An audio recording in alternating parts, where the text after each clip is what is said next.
Mesdames, Messieurs, bonsoir et bienvenue à votre première émission de la saison 2016-2017 de votre émission Mon milieu, mes services.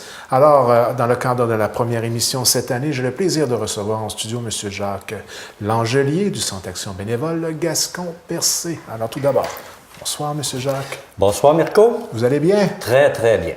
Très bon début. Non seulement, vous m'avez dit en préparation de l'entrevue, vous avez passé un superbe bel été. Super bel été, un des plus beaux de ma vie pour plusieurs raisons. Mais il y avait le 100e à Chandler, donc la visite, on a eu, il y avait beaucoup d'activités. Alors, ça a été extraordinaire avec la belle température. Donc, on pourrait utiliser l'expression « les batteries sont full charge pour cette saison-ci ». Oh yes. Ah oui, c'est bien commencé. Alors, comme à l'habitude, on va peut-être débuter en parlant du fameux comptoir vestimentaire qui est toujours assez populaire au Centre Action bénévole. Oui, comptoir vestimentaire, ça, Mirko, je pense qu'on le sait depuis des années, c'est un service qui est très, très en demande parce qu'on fonctionne de deux façons. On a 3 journées semaine pour des rendez-vous pour des personnes à faible revenu. Puis souvent, les faibles revenus, on associe ça souvent à l'aide sociale ou à un petit chômage. Il y a aussi le salaire minimum qui peut rentrer en ligne de compte. Alors, ces personnes-là, c'est sur rendez-vous. La seule personne qui voit cette personne-là, c'est la préposée en bas. Ça se fait encore. La demande est forte. C'est sûr que septembre, à cause des enfants de l'école qui commencent, la demande est encore plus forte. Ça fait qu'on fonctionne de cette façon-là. Et 2 jours semaine aussi pour de l'autofinancement. Donc, le mardi et jeudi, les gens sont habitués à ça de toute façon. Population générale. Oui, population générale. À ce moment-là, on paye au morceau. Et on peut être surpris des petites trouvailles qu'on peut faire, hein? Mais de mieux en mieux et de plus en plus, on a quelque chose de qualité. Ça, on ne peut pas dire ça. Ça fait qu'on remercie la population pour ça. Le pourquoi j'amène ça, le comptoir vestimentaire, c'est qu'on vit une problématique qui est vraiment pas intéressante. C'est que nous autres, on demande la collaboration de la population pour qu'ils apportent le linge sur les heures de bureau. Au pire aller, ça peut être 7 heures le matin. Si tu travailles tôt, disons, tu passes à 7 heures, 7h15 au bureau, tu peux laisser ton linge là, il n'y a pas de problème. C'est que quand on laisse ça en dehors des heures de bureau, ou j'arrive à 4h15 le vendredi, puis je le laisse là, puis je rentre seulement le lundi, moi, ou je peux rentrer le mardi parce qu'il y a congé lundi, malheureusement, à 99,9% du temps, on est obligé de jeter ce linge-là, parce qu'il y a des individus mal intentionnés, puis regarde, des fois on va dire « Ah, les enfants, les jeunes, attention ». C'est pas toujours des jeunes. Des fois, c'est des adultes mal intentionnés. On arrive le lundi et on est obligé, règle générale, de tout jeter. Ça. Du vandalisme par rapport au linge. Bien, du vandalisme. On déchire, puis on met toutes sortes d'affaires là-dedans, puis regarde, c'est plus... Donc, si on veut protéger le don qu'on veut effectuer pour aider des gens éventuellement... Parce que la demande est tellement là, puis le monde est tellement généreux. J'imagine des fois, tu sais, c'est du gaspillage aussi. Oui, puis il y a des gens qui nous appellent des fois en disant « Regarde, je vous ai laissé du beau linge en fin de semaine. » Bien là, j'essaie de faire un peu plus de publicité là-dessus pour dire aux gens, ne faites pas ça parce qu'on perd ce linge-là. Bon. Ça, on appelle ça, je ne sais pas pourquoi c'est fait, mais en tout cas, c'est comme du vandalisme. Ouais. Fait que nous autres, on arrive, puis il y a 2 semaines passées, quand on est rentré un lundi, non, ça, c'est après la fête du travail, donc c'était un mardi, il y avait du linge. Des fois, il y a des gens qui achètent du linge. Ils arrivent, il y a une étiquette, OK? Puis ils décident, non, je ne le porte pas, je ne l'aime pas. Ils nous amènent ça, du linge flambant neuf. Et qu'on a été obligé de jeter. Incroyable. Fait que nous autres, ça nous crève le cœur. On a un paquet de linge dans le portique, puis tu prends ça et tu envoies ça dans la poubelle. Alors, on demande aux gens d'être peut-être plus vigilants là-dessus. S'il vous plaît, nous apportez ça sur les heures de bureau. Puis si vous appelez un jour puis vous dites, garde, moi, je peux pas là, à 7 heures, puis je peux pas dans le jour, mais à 4h15, je pourrais y aller en sortant du travail. Bien, c'est sûr que je vais attendre la personne. Bon, ben c'est... Ça, c'est garanti. Je ne peux pas perdre ça. Donc, je vais vous attendre. 15 minutes, pas de problème. Il sort du travail puis il apporte ça. Fait que c'est un petit peu pour demander aux gens leur collaboration. Ils ne savent pas, eux autres, ces gens-là, quand ils viennent porter ça, ce que ça donne souvent. Fait qu'on veut leur dire, regarde, vous posez un beau geste, puis malheureusement, ça égale à 0 quand on arrive. Et non seulement il y a une ouverture de votre part à ajuster l'horaire en fonction des besoins des personnes. Absolument. Les gens nous appellent, regarde, on va être là. Ben oui. Ça, c'est sûr. Ah, c'est quand même des ressources précieuses, puis c'est une belle façon aussi de recycler et de faire en sorte aussi de financer un organisme qui est important dans le milieu. Oui, parce qu'on a besoin de cet argent-là aussi, puis les gens ont besoin de ce service-là, c'est demandé beaucoup. À l'automne, on peut dire un peu période de récolte. Oui. Et au niveau des jardins communautaires, j'imagine qu'encore une fois, cette année, ça a bien été. Ça a été un grand succès. L'année passée, si tu te rappelles bien, on avait fait, c'était notre première année de jardin communautaire, on avait fait 4 ils appellent ça des bacs, 4 bacs de je ne sais pas combien, mais en tout cas, il y avait eu pas mal de récoltes de faites là-dedans. Ça avait très bien été, donc c'est un projet, on peut appeler ça un projet pilote, là. On travaillait beaucoup et on travaille encore beaucoup avec l'organisme Produire la santé ensemble de Val d'Espoir. Alors, on a dit, on va essayer ça. Donc, on est allé chercher des bénéficiaires, des bénévoles, des gens qui sont démunis puis qui disent, ben oui, moi, j'ai le goût de ça. Regarde, viens voir, on va le faire. Fait qu'on l'a fait, ça avait donné un très bon résultat. Cette année, on a recommencé, mais on s'est dit, vu que ça a bien été l'année passée, on va rajouter un jardin de patates et on va rajouter une serre où on peut avoir des tomates puis des piments. Plus un bac aussi, spécialement conçu pour des personnes à mobilité réduite. C'est-à-dire que le bac est surélevé. Donc, je peux m'asseoir puis travailler dans mon bac. J'ai pas besoin de me pencher. Alors, cette année, on a tenté l'expérience. On a dit, on va l'agrandir. Pourquoi pas, ça a bien été. Alors, il y a une vingtaine de personnes qui se sont investies là-dedans. Puis, comme l'année passée, on a terminé avec ce qu'on appelle un jardin communautaire. Ça, c'est un moment de pur plaisir. Tous les gens sont contents. Puis il ne faut pas oublier qu'il y a deux aspects qu'on trouve importants là-dedans. Il y a beaucoup de gens qui sortent de l'isolement, qui s'en viennent faire une activité avec des gens et qui créent des liens.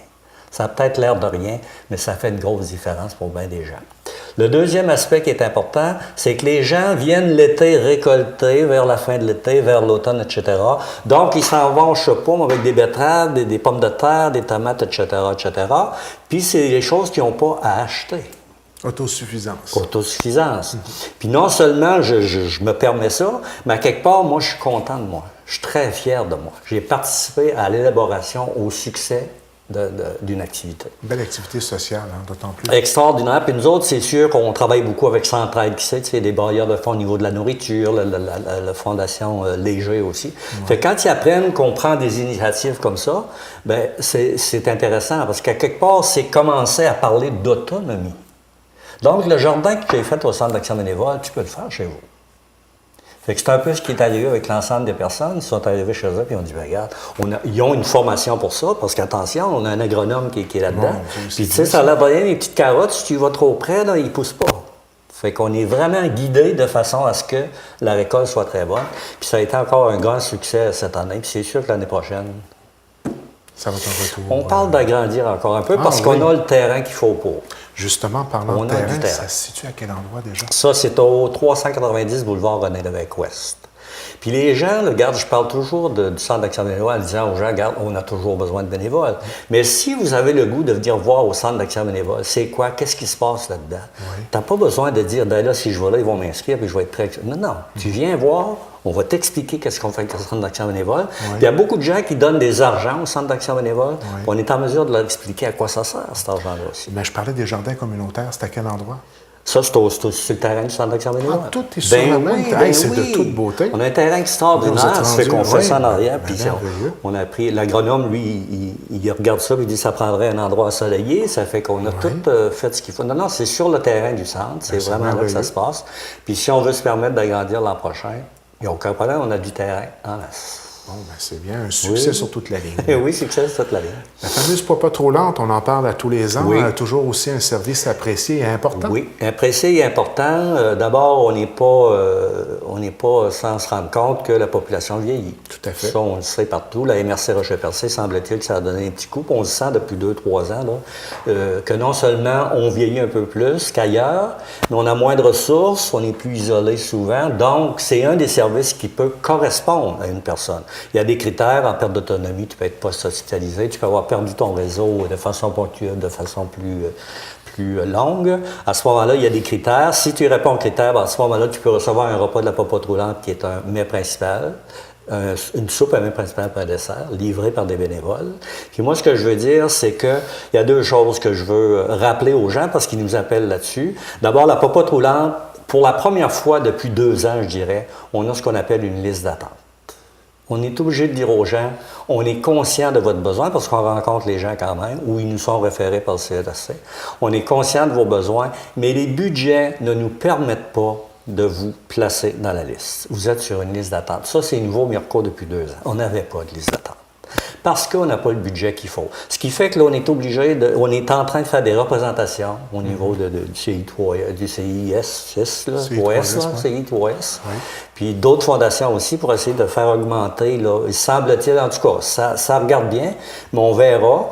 Puis la deuxième chose que je veux dire, on a parlé l'année passée des repas congelés. Je ne sais pas si tu te rappelles de ça.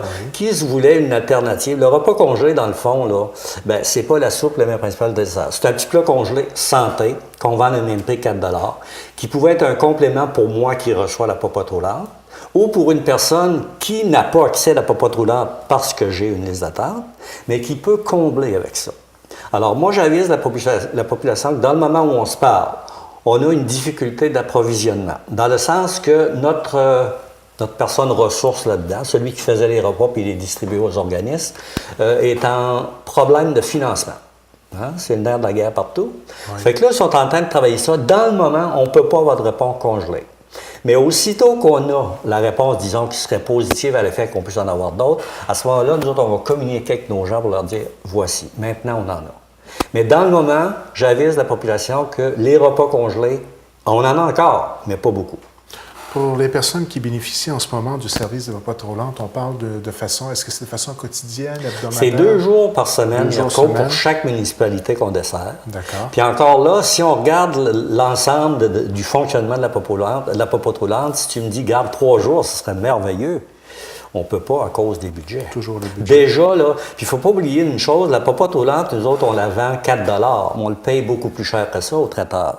Puis tout augmente. Ah oui, Les prix augmentent. Fait que le traiteur, il n'y a pas le choix. Mais les traiteurs qu'on a, on est chanceux parce qu'ils n'ont pas augmenté de façon extraordinaire. Ils prennent en fait qu'on est un organisme, on a besoin de financement. Fait qu'ils disent, on va faire notre petit bout là-dedans aussi. Ça fait que... En ce qui concerne les bénévoles qui effectuent la livraison, est-ce que ça va bien de ce côté-là? Oui. Mais garde, je vais te dire une chose, Mirko. Si jamais tu me demandais, est-ce que vous avez assez de bénévoles au Centre d'action bénévole? Je vais toujours te dire non. Même si ça roule très bien au niveau de tous les services. On a à peu près mais on a toujours besoin de bénévoles. Oui. Parce qu'on veut une rotation, on veut... Travail d'équipe et ça permet aussi d'éviter l'épuisement lorsqu'un bénévole est trop sollicité. Exactement. Pour faire une bonne rotation.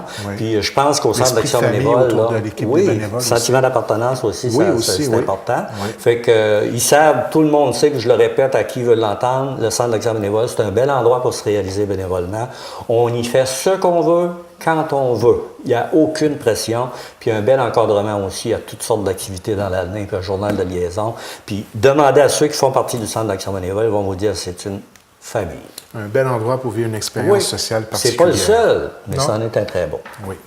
Donc, en terminant, M. Langelier, peut-être rappeler les coordonnées pour naturellement... On est toujours au 390 boulevard René-Lévesque-Ouest, 689-6023. Puis comme je dis toujours, si vous avez le goût de faire quelque chose qui a de l'allure puis que vous êtes content de ça, c'est une bonne place. Puis si vous avez le goût de venir voir, vous le faites. Parce qu'il y a des gens, tu sais qu'on sollicite beaucoup les gens, il y a des gens qui nous donnent des montants d'argent, mais qu'on n'a pas vu nécessairement au Centre d'action bénévole.